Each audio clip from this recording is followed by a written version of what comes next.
Hello, friends. Welcome back to Kat's Kitchen. I'm so glad you guys are back here with me. Today, we are going to be making a little bit of an anniversary celebration. I'm making here some buffalo chicken dip in my crock pot. This is, I had about a half of a rotisserie chicken left over, so that's what I have here. And I have some cheddar cheese that's been shredded. So I'm just using that. And then I have some softened cream cheese here. I just softened this in the microwave for 2 rounds of 30 seconds and stirring in between. And I'm just trying to make a small batch of this. It ends up being a little bit more just because I end up putting in a little bit more hot sauce and ranch later. I'm using Red Hot hot sauce. You'll just want to, use it to your liking as far as how you and your family like it, if you like it spicier or not. And then we're going to add some ranch in there. And like I said, later on, after I taste it, after it cooks for a little bit, I end up adding in some more hot sauce and ranch. I'll try to link a recipe for you guys down below. I know buffalo chicken dip is pretty standard. Let me know if you want one. If you don't want one, then I'm just going to, let that go because there are tons of recipes out there. I am seasoning this up with some salt, pepper, onion and garlic powder, and then a little bit of paprika. For the amount of chicken that I have here, I'm probably putting in about a tablespoon of onion, garlic powder, and paprika, and then just do salt and pepper to taste.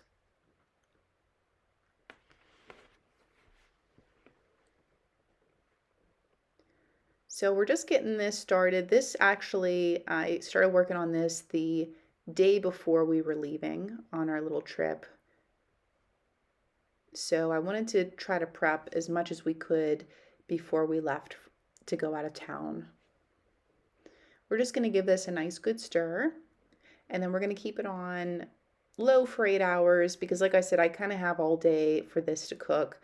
And it's probably only going to take low for 4 hours, but I don't have that setting on my crock pot here, so I'll just leave it on low while I'm doing other things because I don't want it to burn on high. But if you want this to cook a little faster, you could do high for 4 hours. Just keep a close eye on it and just keep stirring it. And then, like I said, once it heats through, you can give it a taste and see if it needs anything else to your liking.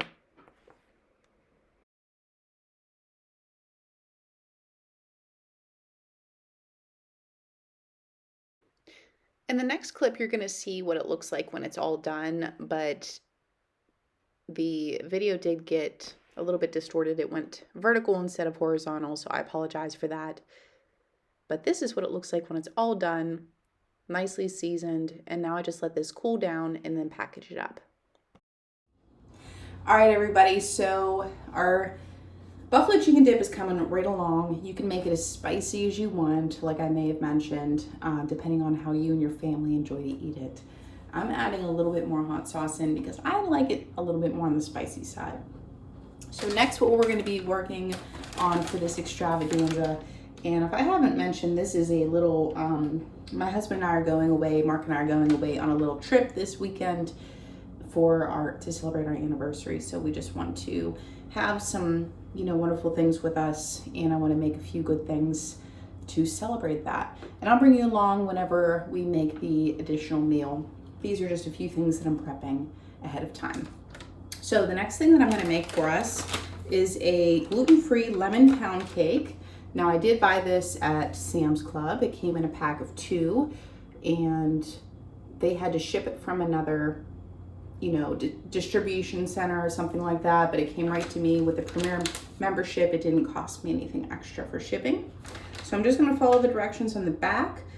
With gluten-free desserts, I often have a hard time trying to find something that we both like, Mark and I, and getting the ratio right. So sometimes I will pick up a mix like this just to see if it works, see if we like it. But ultimately my goal is to make things from scratch when I can, because I can then control the sugar and everything else that goes into it. So what we're going to need here is There's a dairy-free version and a standard version recipe, and I'm going to be working with the standard. So we need 3 eggs, a 1/3 cup of butter, and a 1/2 cup of sour cream for this. We're going to preheat to 350, and then the directions say to mix eggs, melt the butter and the sour cream, and for 1 minute, and then mix until blended, and then on low speed. And then from there, we're going to add in the mix and then pour into an 8x4 pan, which is like a little loaf pan here. I'm gonna actually line it with parchment paper, and I'm gonna spray it just to make sure that it comes out completely. And then we're gonna bake this for 40 to 50 minutes or until done in the center with a toothpick that's clean. And then we're just gonna cool. It says to cool in the pan for 20 minutes, remove, and then there's also a glaze for it. It says to mix a 1/2 cup of confectioner's sugar with 4 tablespoons of lemon juice, and then pour over the cold cake. So we are gonna make this. So yeah, I hope you guys enjoy this one. And if you do try this from Sam's Club, let me know. Or if you have another version of it, let me know in the comments below. If you have a similar recipe to this, I would love to see the recipe. Thank you. Little update, we only have to melt the butter. We don't have to melt the sour cream and the butter together. So just note that if you're following along with that recipe. Let me get our butter ready here and melted.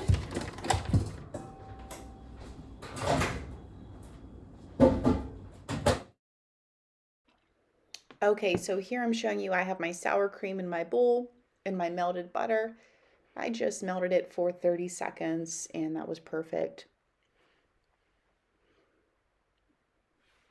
And then now we're just going to crack our eggs in our separate bowl and then add them in and mix them up. Just to report to you guys from the future, this cake was really, really good. And I'm not one for too many sweets, but I'll tell you what, this cake was so good. It tasted just like a lemon pound cake. You wouldn't have known that it was gluten-free. And so, yeah, I would definitely recommend this. I would like to maybe make one that has less sugar in it. So that might be my next adventure, looking for a good lemon pound cake, either sugar-free or very low sugar recipe. So like I mentioned, if you guys have a good recipe for me that I can make from scratch, please let me know, and I would really appreciate that. So now we're just going to use the help of our hand mixer. We're going to get this batter nice and, melded together. That's one thing I learned about with baking is obviously whenever you mix the dry ingredients and the wet ingredients together, you don't want to over mix it, but you do want to mix the dry ingredients very well by themselves and the wet ingredients very well by themselves. That way you don't have lumps or anything like that.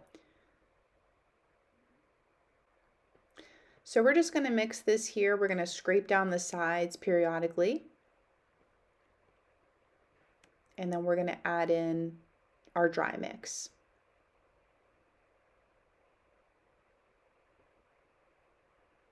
And it really smelled lovely. It's kind of reminded me of if you've ever gotten a box of those lemon bars in the grocery store to make those no-bake lemon bars. That's what it resembled. And the flavor and the mix, it was really, really good.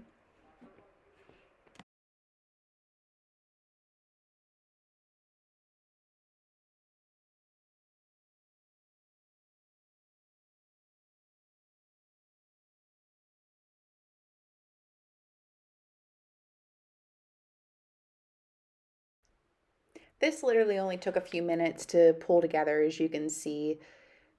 And right to my left, you can see that I have my loaf pan and my parchment paper there, and I've sprayed the parchment paper so that the cake can slide out a lot easier.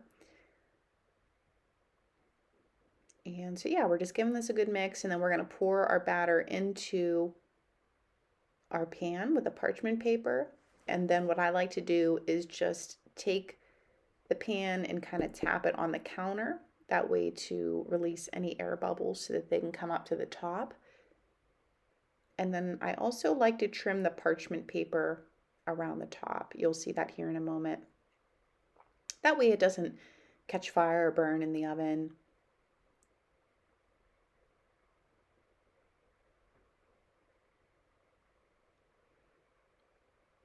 I know some people like to wrinkle their parchment paper and then put it in whatever their pan or whatever they're using to keep it down. That doesn't always seem to work for me, so I usually end up having to cut like a larger piece and just trim it up later on. What I also did with this is because this was too much for us to eat, over the weekend, is after this baked and cooled, I just cut it in half and I put half of it in the freezer for us for another time, and then we took half with us.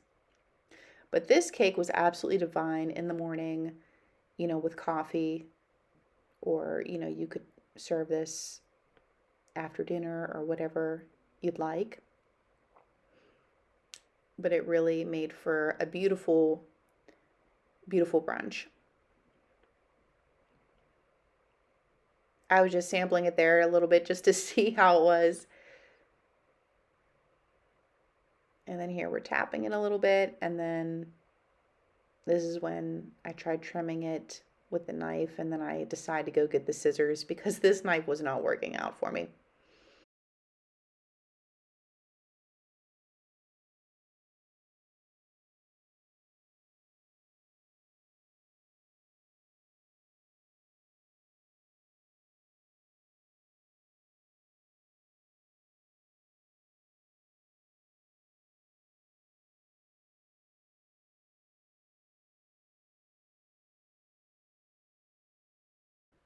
Alrighty, so now we are at the cabin and I'm starting to make our seafood boil.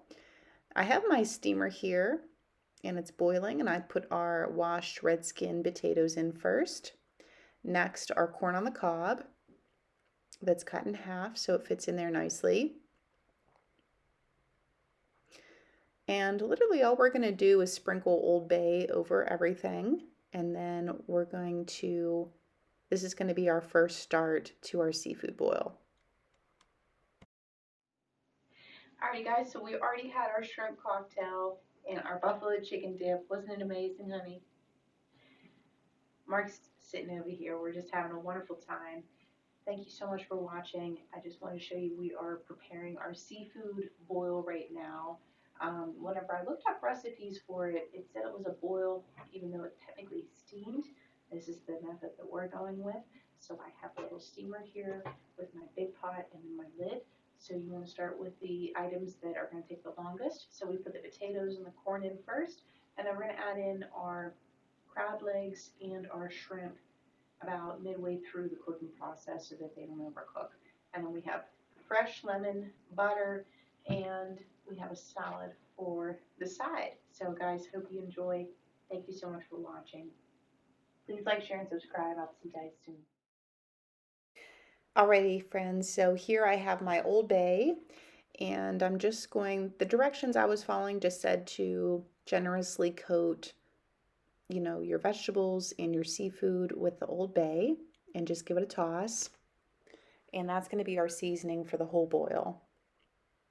Next I have here is a salad. This is just a Southwestern salad from Sam's Club. I wanted to pack that because I knew it would be easy for us. And this one actually tasted really good. We liked the toppings that it came with along with the dressing. Anytime you're either camping or taking food on vacation or something, just kind of try to think of what is easy to pack and easy to store.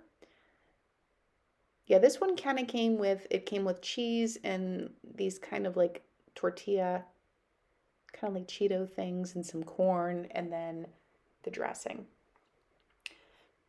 But yeah, keep it easy and simple whenever you're traveling like this, because then you're more inclined to eat at home and eat a better meal rather than spending too much money out.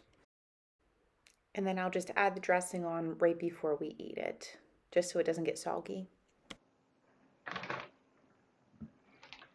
Alright, so I have my crab here. boiling now for a few minutes.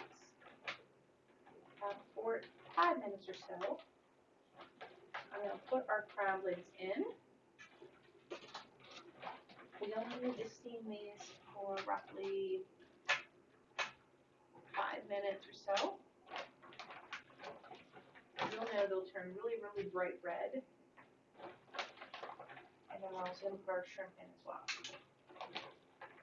And sprinkle everything with Old Bay.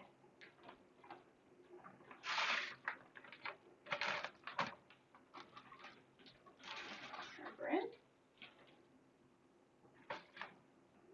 And then I'm going to melt a bowl of butter for us.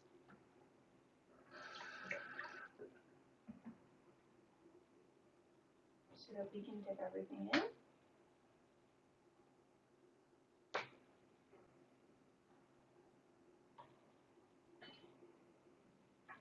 Give it a little sprinkle, mix it up, and then I'll sprinkle the rest. I want to apologize about the sound quality, guys, but I do want to mention that I would let your veggies boil a little bit longer. The potatoes probably needed to boil for at least 20 minutes, maybe a half hour before we put the seafood in. All in all, it was great. We just kind of popped the potatoes in the microwave for a little bit longer, and they were perfect.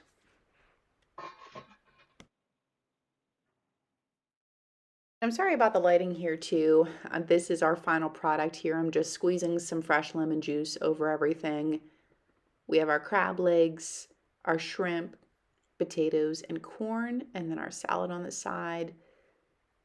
Everything turned out really, really well. Like I said, we just needed to cook the potatoes a little bit longer, but the seafood was perfect. The corn was great, so I just didn't want to overcook the seafood. That was my main goal there. We can always cook the potatoes more. So guys, thank you so much for watching. Please like, share, and subscribe, and I'll see you guys all on the next one. Bye-bye, friends.